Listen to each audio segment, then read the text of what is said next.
Good evening friend. चलिए हर हफ्ते की तरह नेक्स्ट वीक के लिए मार्केट के बारे में थोड़ा सा बातचीत कर लेते हैं। तो हालांकि इस समय तो आंधी पानी आ रहा होगा, आप लोग के समय भी दिखाई दे रहा होगा, लेकिन एक एक करके बातचीत करते हैं। पहले हम लोग इक्विटी मार्केट के बारे में बात करेंगे, फिर कमोडिटीज़ मार्केट के बारे में, और फिर करेंसी मार्केट के बारे में। तो चलिए पहले इक्विटी मार्केट शुरू करते हैं। तो जैसा कि अब आप लोग देख रहे होंगे कि पूरा अप्रैल और 10 दिन मई के मार्केट एक रेंज में फंसी हुई है, 9850 से लेके 9250 के बीच में। लगभग सवा महीना हो चुका है मार्केट की इसी रेंज में फंसे रहते हुए, और एक बार जब 98 प्लस में गई थी वो वहाँ से रिवर्स होके वापस आ गई और फिर इसी रेंज में फंस गई है। जब भी कभी इस टाइप से रेंज में कोई मार्केट फंसती है या कोई स्टॉक फंसता है, तो उसके बाद का मोमेंट ऊपर हो या नीचे हो 10 से 15% के आसपास का मोमेंट होता है। तो ऑब्वियस है कि करंट सिचुएशन को देखते हुए, फंडामेंटल को देखते हुए, ग्लोबल सिनारियो को देखते हुए ऊपर की साइड का स्कोप तो नज़र नहीं आ रहा है। ऊपर का साइड का स्कोप मतलब एक बार, क्योंकि ऊपर एक बार जाके वापस लौटा है तो इसलिए ऊपर का स्कोप बंद हो गया है।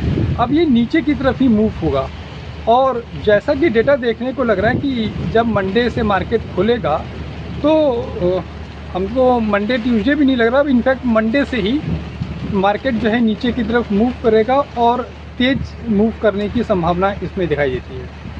तो निफ्टी बैंक निफ्टी को हम लोग सेल करके चलेंगे। कोई भी हो, अगर ऊपर जाता है तो वहाँ से सेल करने की अपॉर्चुनिटी है 9450 के स्टॉप लॉस के साथ में। स्टॉप लॉस कुछ भी हो, कोई कितना भी 100% कन्फर्म हो, लेकिन स्टॉप लॉस को रखना ज़रूरी होता है। तो स्टॉप लॉस को 9450 के स्टॉप लॉस के साथ में उसको हम लोग सेल करेंगे, ठीक है। और अगर निफ्टी सेक्टर के भी चार्ट मैंने पेज पे और ग्रुप पे शेयर कर दिए हैं, तो इस हफ्ते तो आप आंख बंद करके किसी भी स्टॉक पे आप को सेल कर दीजिए 1-1.5% के स्टॉप लॉस के साथ में, आपको बेनिफिट होगा। पर ज़्यादातर गिरने वाले जो स्टॉक होंगे वो सेक्टर होगा ऑटो सेक्टर, मेटल सेक्टर, इनमें ज़्यादा इफेक्ट पड़ेगा। और अगर आप देख रहे होंगे तो मैंने एक निफ्टी सेक्टर में पीएसयू बैंक का भी भेजा है। तो कल मैं देख रहा था पीएसयू बैंक का जो पीएसयू इंडेक्स है वो अपने लाइफ टाइम लो पे चल रहा है, मतलब 1100 के आसपास समथिंग में है।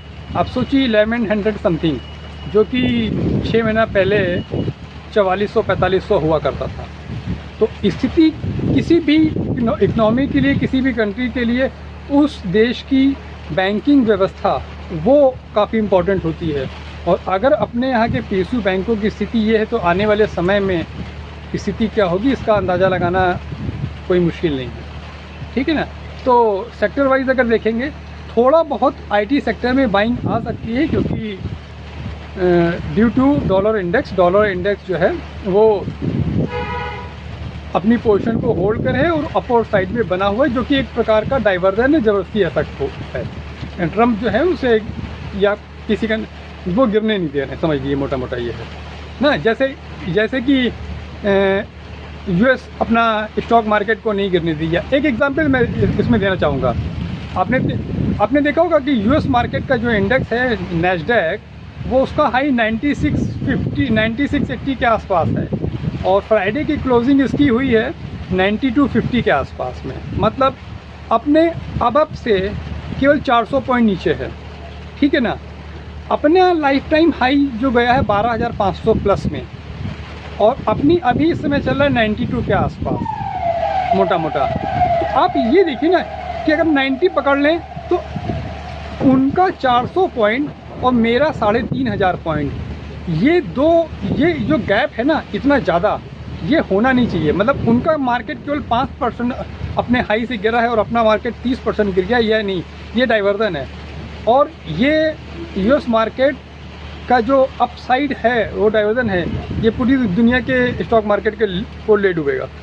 तो जो ज़बरदस्ती मैनिपुलेशन करके ये यूएस मार्केट को नहीं गिरने दिया जा रहा है, ये आने वाले समय में काफ़ी घातक सिद्ध होगा, और आने वाले हफ्ते 2 हफ्ते में आपको इसका रिजल्ट देखने को मिलेगा, ठीक है। चलिए अब बात करते हैं कमोडिटीज़ में। गोल्ड सिल्वर में मेरा व्यू पिछले हफ्ते नेगेटिव था और मेरी सोच थी कि शायद एक बार 1680 या 1650 के आसपास गोल्ड जाएगा। तो गोल्ड ने लास्ट वीक में 1682 के आसपास का स्तर टच कर लिया है। तो गोल्ड में अब वही स्टॉप लॉस, मतलब 1675 से 78 का स्टॉप लॉस के साथ में बाय रखेंगे, लेकिन स्ट्रिक्ट स्टॉप लॉस रखिएगा, क्योंकि एक कन्फ्यूज़न है कि अगर ये स्तर तोड़ा तो फिर काफ़ी नीचे गोल्ड जाएगा। तो जो वीकली डेटा का जो चार्ट है वो तो पॉजिटिव दिखा रहा है, तो गोल्ड में बाई चलेंगे, लेकिन स्ट्रिक्ट स्टॉप लॉस रहेगा 1675 के आसपास का। ठीक है, गोल्ड में भी सिल्वर में भी हम लोग बाय करके चलेंगे। और अब बात करते हैं क्रूड की, तो क्रूड में सेल करके चलेंगे। 2950 के स्टॉप लॉस के साथ में सेल करेंगे, क्योंकि इसकी एक्सपायरी भी नज़दीक आ रही है। जैसा कि पिछले महीने हुआ था कि कोई डिलीवरी लेने को नहीं तैयार था, इसकी वजह से इसका प्राइस नेगेटिव चला गया, तो ये धीरे धीरे करके अपने एक्सपायरी के नज़दीक है, तो इसको सेल करके चलेंगे। और 2950 के स्टॉप लॉस। एनजी की बात करेंगे, नेचुरल गैस, इसमें भी सेल करके चलेंगे। सेलिंग का स्टॉप लॉस मैंने उसमें चार्ट में दे रखा है। चार्ट को जो लोग स्टडी करना चाहते हैं वो पेज और ग्रुप पे चार्ट पड़े हुए उनको स्टडी कर लें। किसी को कोई क्वेश्चन पूछना हो तो वो क्वेश्चन इनबॉक्स में रख के उसमें पूछ सकता है। अब बात करते हैं करेंसीज़ की, तो क्योंकि डॉलर इंडेक्स काफ़ी ऊपर था, मार्केट काफ़ी ऊपर गया था, तो बहुत ज़्यादा फेवर में नहीं गया करेंसी। तो लेकिन इस वीक में जब मार्केट गिरेगा तो अपनी करेंसी वीक होगी। अगर हम ये कह रहे हैं कि मार्केट के यहाँ से गिरने की संभावना है, तो आपको पता है कि FIs फंड निकालते हैं तो अपनी करेंसी वीक होती है, तो उसके हिसाब से स्टॉप लॉस 75-20 के स्टॉप लॉस या 70-40 के जो भी स्टॉप लॉस मैंने वहाँ पे दे रखा है, उसके स्टॉप लॉस के साथ में बाई करके चलेंगे। तो USD INR बाई करेंगे, यूरो INR बाई करेंगे, GBP INR बाई करेंगे, JPY INR बहुत ही स्ट्रॉन्ग है, उसको बाई करके चलेंगे। AUD INR खाली सेल करके चलेंगे, क्योंकि मार्केट गिरेगा तो ऑस्ट्रेलियन करेंसी जो है वो हमसे ज़्यादा वीक पड़ेगी, तो उसको सेल करके चलेंगे, बाकी सबको हम लोग बाय करके चलेंगे।